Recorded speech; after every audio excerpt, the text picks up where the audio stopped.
வணக்க நண்பர்களே. இப்போ பட்ஜெட் நடந்துட்டுருக்குது. அதனால் நம்ம இந்த கோரிக்கை வைக்கிறோம். என்ன கோரிக்கை வைக்கிறோம்னு பார்த்தீங்கன்னா, டிஎன்யூஎஸ்ஆர்பியில் போலீஸ் எக்ஸாம் நடத்தாமல் இருக்காங்க. எஸ்ஐ எக்ஸாம் நமக்கு நல்லாவே தெரியும், அது கேஸில் இருக்குது. அதனால் நம்ம அதை பற்றி எதுவும் சொல்ல முடியல. இருந்தாலுமே போலீஸ் கான்ஸ்டபிளுக்கான எந்த ஒரு பிரச்சனையும் இல்லை. ஆனால் அந்த எக்ஸாம் வந்து நடத்தாமல் தள்ளி போயிட்டுருக்கு. என்ன காரணன்றது தெளிவாக அரசு தெரிவிக்கல. இந்த பட்ஜெட்டில் அவங்க கண்டிப்பாக தெரிவிப்பாங்கன்னு நம்ம நம்புகிறோம். எல்லோரும் வந்து வீடியோ போடுறாங்க, அதனால் நம்மளும் சப்போர்ட் பண்ணோம். இந்த பட்ஜெட்டில் அவங்க தெரிவிப்பாங்கன்ற நம்பிக்கையோடு நம்ம இந்த வீடியோ வந்து சொல்கிறோம். அதே போல் ஃபயர் சர்வீஸ்க்கு வந்து ட்ரைனிங் இன்னும் இப்போ நடத்தாமல் இருக்காங்க. ட்ரைனிங் பொறுத்த வரைக்கும் கவர்மெண்ட் நினச்சா ஒரு 1 hour நடத்திடலான்னா அது ரெடி பண்ணி அந்த இடத்துல எல்லாம் ஏற்கனவே இருக்கக்கூடிய இடங்களில் தான் நடத்த போகிறாங்க. அதனால ஒரு ஆர்டர் போட்டால் வேலை முடிஞ்சிடும். அதை அவங்க உடனே நடவடிக்கை எடுக்கணும்னு நம்ம கோரிக்கை வைக்கிறோம். அது மட்டும் இல்லாமல் பார்த்தீங்கன்னா, போலீஸ் கான்ஸ்டபிளுக்கு பார்த்தீங்கன்னா நிறைய பேருக்கு வயசாகிட்டு இருக்கு, நிறைய படிச்சுட்டு இருக்காங்க. கிட்டத்தட்ட அவங்க ஒரு அதாவது வராதுன்ற ஒரு எண்ணத்துக்கே வந்துட்டாங்க.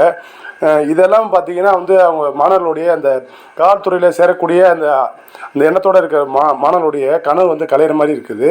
இதை வந்து நிச்சயமாக வந்து இதுக்கு பரிசீலிக்கணும். டிஎன்யூஎஸ்ஆர்பி பொறுத்த வரைக்கும் இவங்களுக்கு எக்ஸாம் நடத்துறதுக்கான ஏதாவது ஒரு குறைஞ்சபட்ச ஒரு அறிவிப்பையாவது வெளியிடணும். அவங்க படிச்சுட்டு இருக்கவங்களுக்கு ஒரு நம்பிக்கை ஏற்படணும். நம்ம ஒரு விஷயத்த செய்கிறோம் அப்படின்னா, ஒரு விஷயத்த நம்புகிறோம் அப்படின்னா, அதால் நமக்கு ஏற்படக்கூடிய பலன்களை வச்சு தான் நம்ம அந்த வேலையை எந்த அளவுக்கு நம்ம வேகமாக எடுத்துகிட்டு செல்லுவோம் இல்லை செய்வோம் அப்படின்ற ஒரு விஷயம் இருக்குது. அப்போ இவங்க படிக்கிறவங்க நல்லா ஒரு நம்பிக்கையோட கண்டிப்பாக முடியும், நம்மளால் இந்த விஷயம் நமக்கு ஒரு நல்ல வாழ்க்கை இருக்குது அப்படின்னு நம்பிக்கையோடு படிக்கணும்னா அதுக்கான குறைஞ்சபட்ச ஒரு அறிவிப்பையாவது இவங்க வெளியிடணும். அதை தான் நம்ம கேட்குறோம். இந்த பட்ஜெட்டில் கண்டிப்பாக வந்து அறிவிப்பாங்க நம்ம நம்புகிறோம்.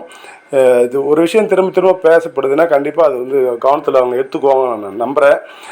எனவே நீங்கள் போலீஸ் கான்ஸ்டபிளுக்கான குறைஞ்சபட்ச அறிவிப்புக்கான ஏதாவது ஒரு ஷார்ட் நோட்ஸ் இப்போ டிஎன்பிசி வெளியிடுற மாதிரி நீங்களும் வெளியிடணும். டிஎன்பிசி அப்பப்போ கொடுத்துட்டே இருக்காங்க, அப்டேட் பண்ணிட்டே இருக்காங்க. அது மாதிரி நீங்களும் வந்து ஏதாவது ஒரு அப்டேட் கொடுத்தீங்கன்னா உண்மையிலே வந்து அது படிச்சுட்டு இருக்க மாணவர்களுக்கு ஒரு நம்பிக்கையை தரும்.